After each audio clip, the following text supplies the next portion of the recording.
Hello, my name is Shaniki, and basically today I am talking about something that's been going on in our economy. Where do you shop at? Now that everything seems like it's going down. There's a lot of stores that are shutting down, not just due to theft or basically some stores is just not able to stay up because it's just not in their budget to, or either they're shutting down because they just don't have enough excuse me, they don't have enough people to work. One of- Over the last week, I looked at this store called Timu, and I kind of was like hesitating about shopping there because it didn't really seem like there was anything on that website that I found that I would like. And then I started looking, and then I found a couple of things. And so this store, Temu, when I just now start, I think I bought like three things from there. And then all of a sudden, the United States sent a message to United States Postal System saying that they're no longer having anything coming from China. Well, the reason why I started shopping there is because for the fact when I would go in certain stores that are in my community, as such as the stores that are in my community is Walmart, Fred Meyer's, and Safeway. And these are one of the three big major stores, but we do have like other small convenience stores or small stores, not just a gas station, but little small stores where they're able to still be almost like a grocery store, but they're just smaller. So I checked out this store called Temu, and basically I found some things that I like, which I'm going to show you in this YouTube video.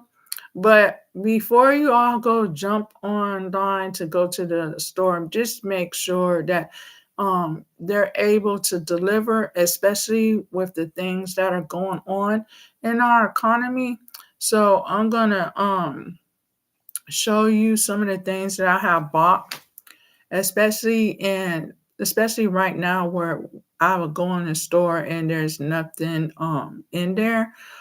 Don't don't get me wrong, I do prep and everything, but right about now, sometimes things starts to wear and tear. So you try to go in and make sure you have some things that will last you until the stores come in stock. And two of the things that I bought at Temu is hair pieces because my hair tends to get real thick.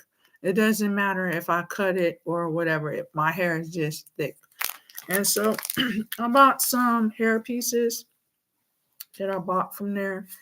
And what I wanted to say about this right here, I mean the hair pieces that I bought from here, they're real workable. I mean, they haven't broke or tear from any other times that I had decided to wear them. And then I have bought some scrunchies,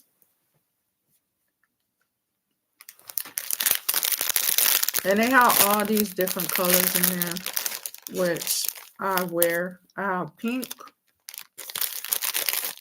black, then there's gray, then there's like a white color, and then there's like a off pink. Well, actually, it's a brown color.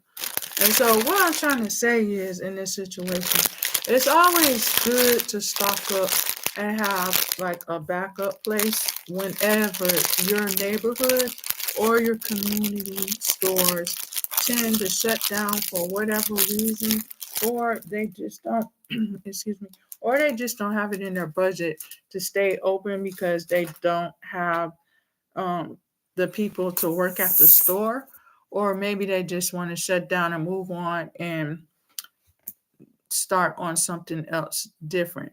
And so another thing that I have bought at this store is, I'm gonna show you right real quick, is this shirt right here.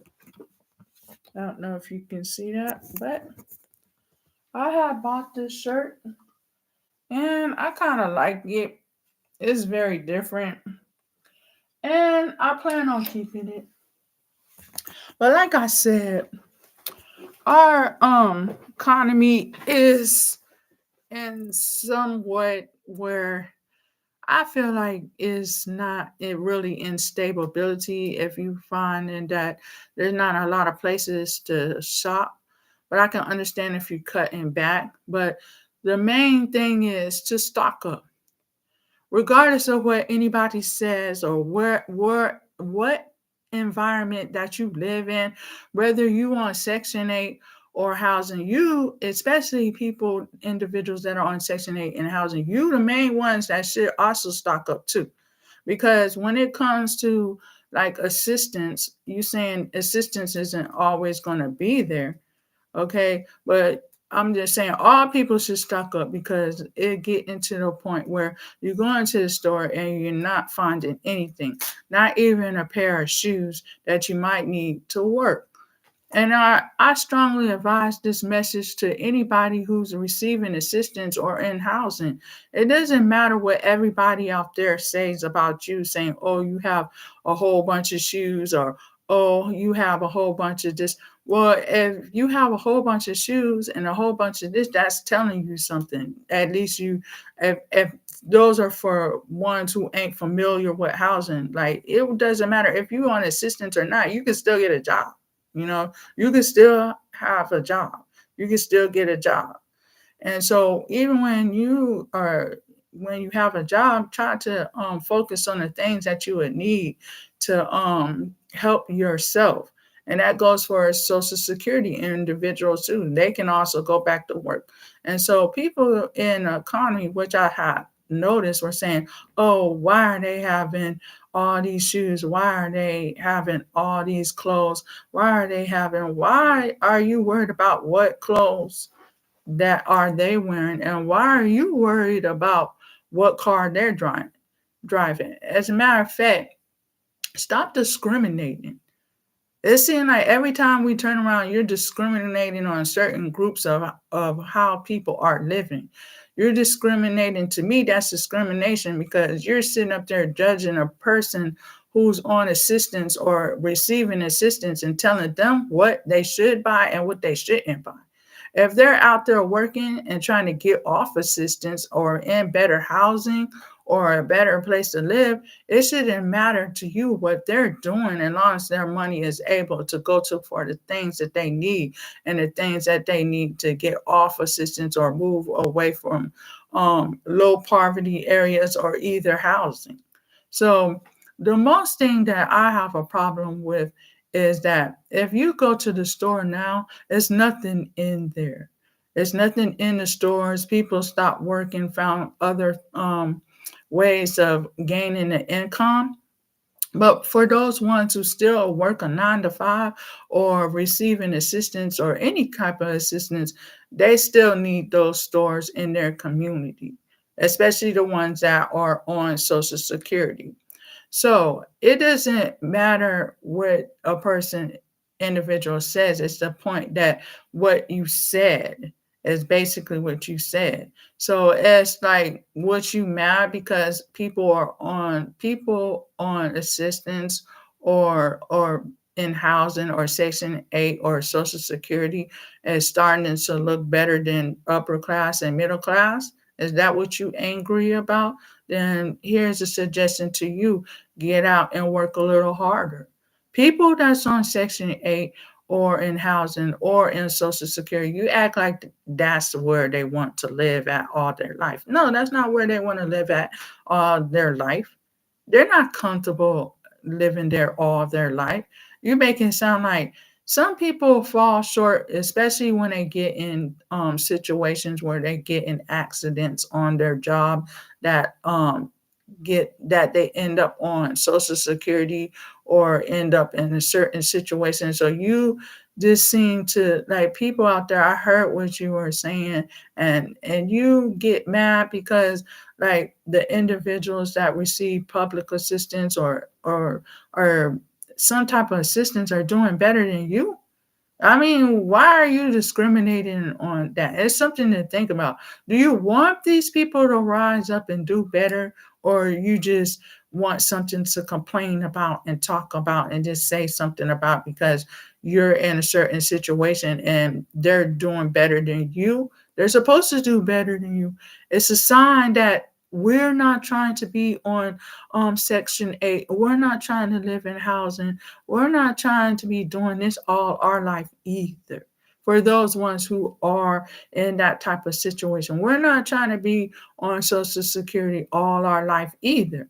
So, either way, even if a person who tries to move off of Section 8 or housing, they move because they're trying to let you know, like, hey, I'm bettering myself too. I'm doing better too. I deserve to get where I need to get to, especially when you're trying your best to move away from it. There's nothing against Social Security, being on Social Security or having housing. It's the point that what people say, and it's like you don't have a full understanding of what's going on with each individual that's in that situation. So if a person has a whole bunch of shoes and they're in housing, maybe because when they go get assistance or go to the store, you never seem to have their shoes size. So they have to work harder and go different places in order to shop. So if you ain't never been in this situation, then you shouldn't talk about nothing. You shouldn't even say anything. You shouldn't even open your mouth. And then for those ones who's going in the stores now and you can't find nothing to wear, and you have to upgrade your pocketbook or your wallet for the mails to get clothes, then do that. But nobody's going to sit up there and wait the last minute till everything crash and then walking around looking like, oh, by the way, can I borrow that T-shirt? Can I borrow them underwears? Can I borrow anything that has something to do with clothes? Because when I went in the store, they didn't have it. So like listen to all your preppers and do your own research at the same time, because as many times as I had came up here and told a lot of you to stock up, and now you coming around and saying like, oh, she got on a different pair of shoes. Of course, if you had the shoes that I needed when it was time for me to go to work, then I guess I wouldn't have so many shoes, because every time when I try to go to work, you don't never have my shoe size. You don't never have my pant size. You basically every time when it do come to me, you basically never have anything. So if I stock up in certain areas, that's my prerogative to stock up, because I'm not going to be sitting up here calling people on the phone or calling this organization or calling this organization saying, "Hey, they didn't have these shoes. Is there any way you can pay for me some shoes?" What is it? Why are they going to pay for you some shoes if there's no shoes your size in the store? I'm just saying, think about some of the humans on earth. Just think about some of the stuff that you be saying and put yourself in certain situations. Nobody said nothing to any of you when the pandemic came, when COVID came in around 2019. Nobody said nothing to you when middle class, upper class, and the rich people too, because they was trying to give you also a stimulus check, but mostly the people that was in that area that was rich, when they was trying to give you a stimulus check too, you turned around and gave it to somebody else who you felt that needed it more than you. When that stimulus check was basically to help you within the economy because of what was going on in the economy. They had a virus called COVID spreading amongst not just the United States, but overseas. And that check that our government was giving us was to help you. So I guess you were just too proud to put that little change in your pocket and say that you didn't need it. Now here it is, 5 years later. Now you running around talking about, you can't find nothing, where the job at, and this. Yes, they are talking about y'all too. So don't make it sound like I don't know, just people these days, you just getting a little too big headed and not worrying about what you need to put in your household or what you need to put in your refrigerator and the things that you need for you to survive in this economy of what's going on. And try not to run overseas. And because if you're not receiving the things that you want to receive from overseas stores, because the United States have issues with certain countries, especially China, be thankful that from the last time I went on Temu, before they sent that message out saying that they will not be accepting anything else from any of those overseas stores, I was thankful to get something that I needed, especially when me living in Alaska because it is cold outside. But keep checking back and forth to see if certain stores that you shop online is still able to send to the United States because United States is having issues with over certain overseas countries, and so it's kind of like hard for you to not be able to buy from them because maybe a lot of us buy from them not just because you just don't have nothing here in the United States in your store right now. Maybe we just buy things because at the time you just don't have nothing in your store that no one wants to buy. So at this present time, it's a time to think about like why does it matter who we buy from now? Why is it getting even if we're at war with individuals, it's getting to the point where we can't buy from certain foreign countries because we are at war with them because they're afraid that, oh, if you buy something from them or you buy from a certain person, certain individual overseas, you might end up, it might be something toxic that they might put in your mail or some type of bomb or something that might come towards the United States. And anything that's coming from the United States now, they're going to do a thorough check. Anything that's coming from overseas right now, they're going to do a thorough check. So, right about now, another store that I shop at, as far as I'm just giving you some advice on where to shop at if your stores keep running out of everything. I shop at Costco's. Okay. And Costco's is a pretty good store if you're trying to stock up. And I'm a single individual. And I have posted and showed some videos of what a single person refrigerator look like. And it's fully stocked. And so if I don't eat food like that, but I do keep food in my refrigerator. And so basically, for all the single people, like that might be a place that you might want to shop at because the food that I buy from there, it lasts almost 2 or 3 months for a single person. And as far as individuals who have families and you have more than one person in your family, like 3 or 4 or 5, yeah, Costco might be the best advice to take from me if you're trying to stock up. We did have a Sam's Club in Alaska, but as far as that shut down so many years ago. And so now we have Costco's and we have Walmart and we have Safeway and we have a store called Fred Meyer's. And so we do have other small stores that can be close to a grocery store, but I'm just talking about the main stores that usually, run out of food. And then I'll probably talk about other stores that are small stores, but them small stores that are in my community, they're running out of stuff in their stores too. So I just wanted to share that with you. It doesn't matter where you buy your clothes at now. Just have some clothes on.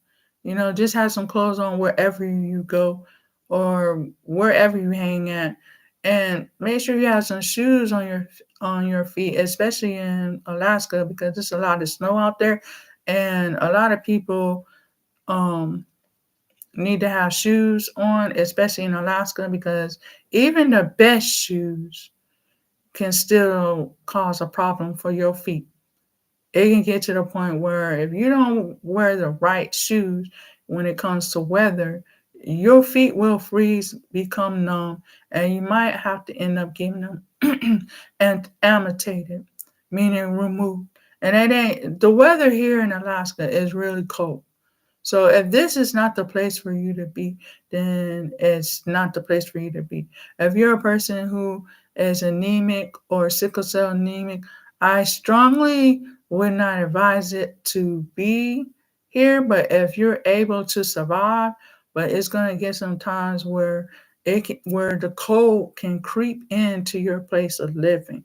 So you might want to think about that. So any other place that you move, make sure it's a warm environment. Until next time, this is Shaniki, and y'all take care.